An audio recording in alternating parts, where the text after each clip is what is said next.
Shakti here, and today I'm going to start a new painting about Apu San Jacinto, the mountain.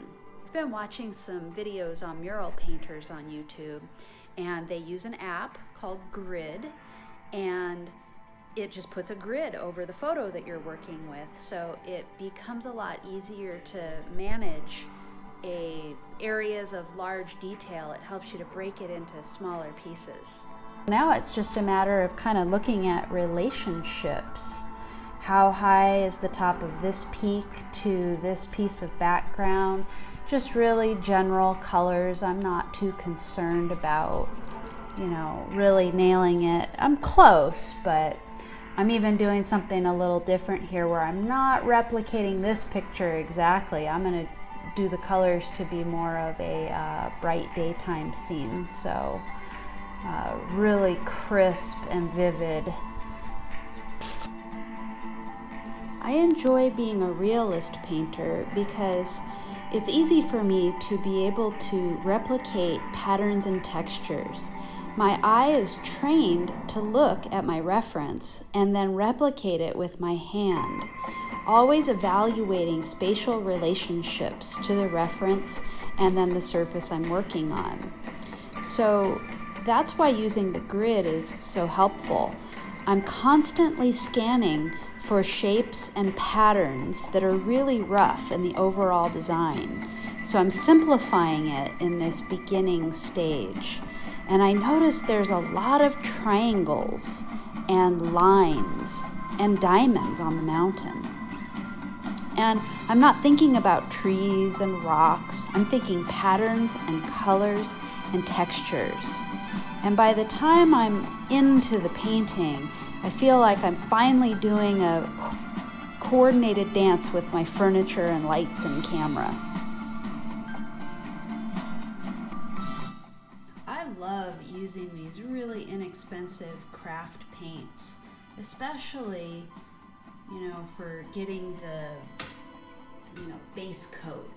One of the things I love so much about them is that they come in all of these shades that are just great for landscape painting, ready to go.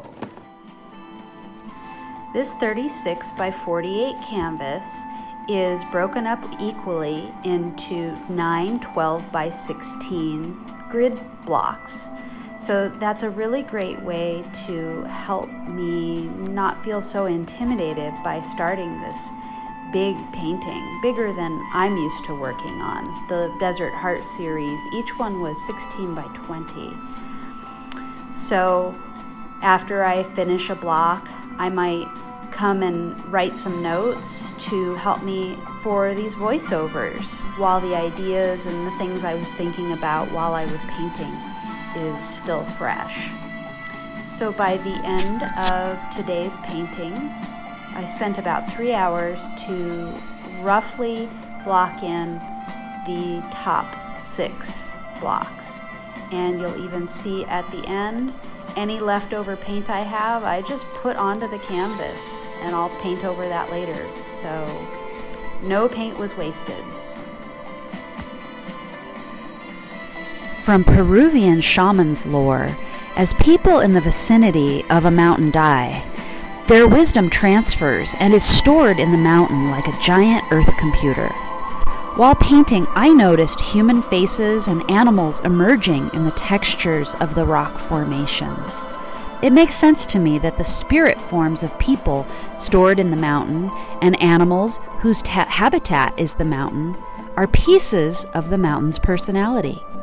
I applied South American tradition to my local mountains, as indigenous people everywhere honor the mountains and hold them sacred. How do I get prepared to put my painting hours in during the week? Because, if you're a creative person, there's always that pull to do something else. There's always a distraction to stop you. And so one of my little tricks is I've got a uniform. When I put my apron on, I pretty much know that I'm going to be painting. It's just kind of how Mr. Rogers would come in the door and he would change his shoes and put a sweater on. I think it's part of the psychology of getting me in that right mindset. Mountains have a masculine or feminine spirit. To me, San Jacinto is masculine, and his partner, San Gorgonio, is feminine. It was the custom of early Spanish and Mexican explorers to name places for the Catholic saint on whose feast day a place was discovered or founded. San Gorgonio is the tallest peak in Southern California, and the Serrano people called her Cahuiracaich. I usually get to painting a little bit later in the afternoon because I'm taking care of those other things in the morning so that I can kind of stay in that painting vibe. But sometimes I get tired, so I'll get up and I'll take a break. But here's the tip. I like to have a good book that I'm enjoying reading. And right now, I've been rereading these Laura Ingalls Wilder books. And I've got to say, these books this is my book from when I was young and I first read them. I still have the set. And these stories are a big part of who I am today. The chapters are short and it's like a little treat, but it's not a technological distraction. It's just a little rest for my brain. Let's get back to painting. A three worlds cosmology is far-reaching in native tradition.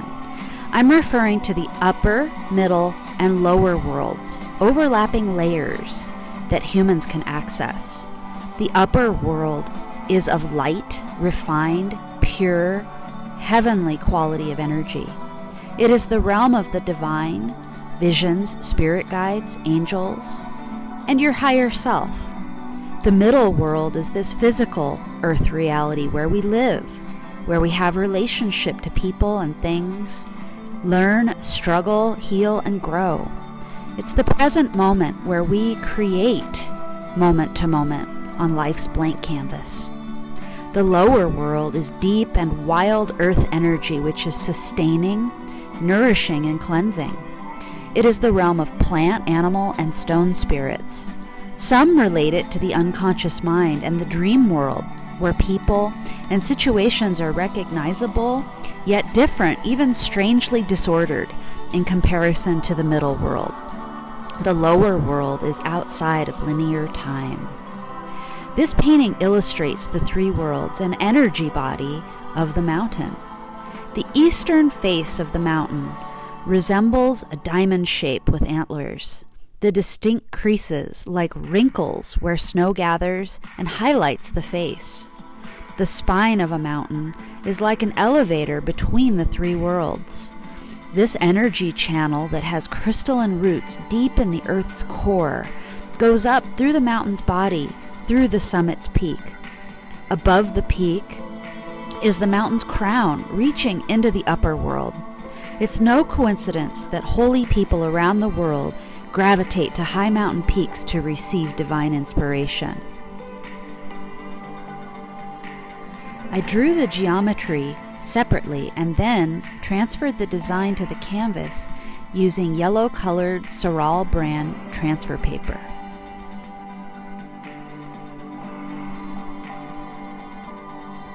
To paint the luminous rainbow geometry, I mixed small drops of bright color with a matte gel medium. Glazing is painting with layers of thin transparent paint. It took a long time to softly blend the stripes of color evenly with no streaking. The rainbow light patterns represent upper world energy that the mountain broadcasts in all directions to the lowlands below where most people live.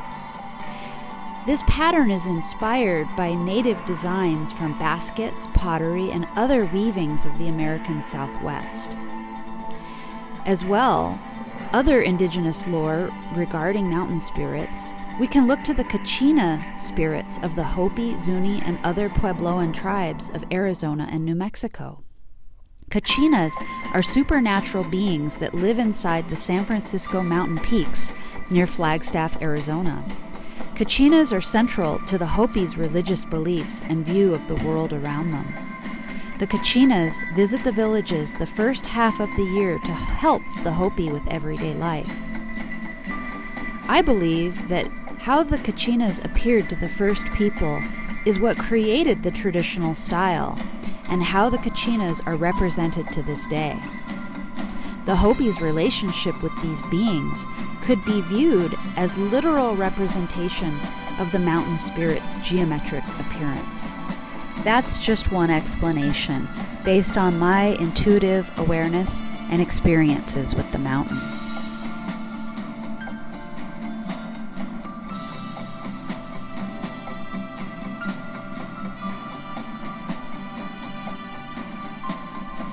The gold and silver leaf lines at the bottom of the painting represent gold, sun, masculine, and silver, moon, feminine energies. It also represents Interstate 10 that runs east and west through the Banning Pass. The mountain rises up dramatically and has a commanding presence over the desert communities surrounding Palm Springs. Hundreds of thousands of cars speed past it each day and night, not even realizing they are in a portal of the mountain's influence.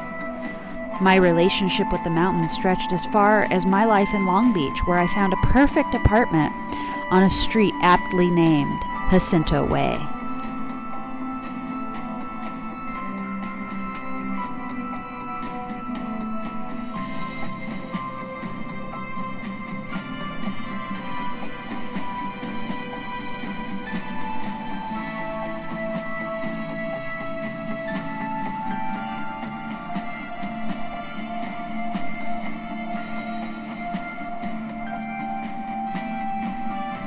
Singer-songwriter Peter Gabriel recorded a song called San Jacinto.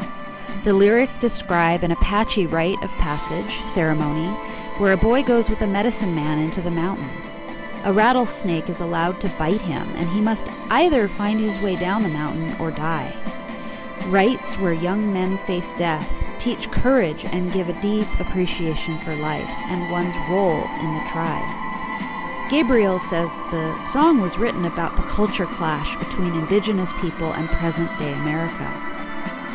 My connection to the haunting lyrics, I hold the line of strength that pulls me through the fear, reminds me of all the ways I hold the line. Having clear boundaries, my ancestral lines, and the lines between being a mystic and grounded yet emotional human.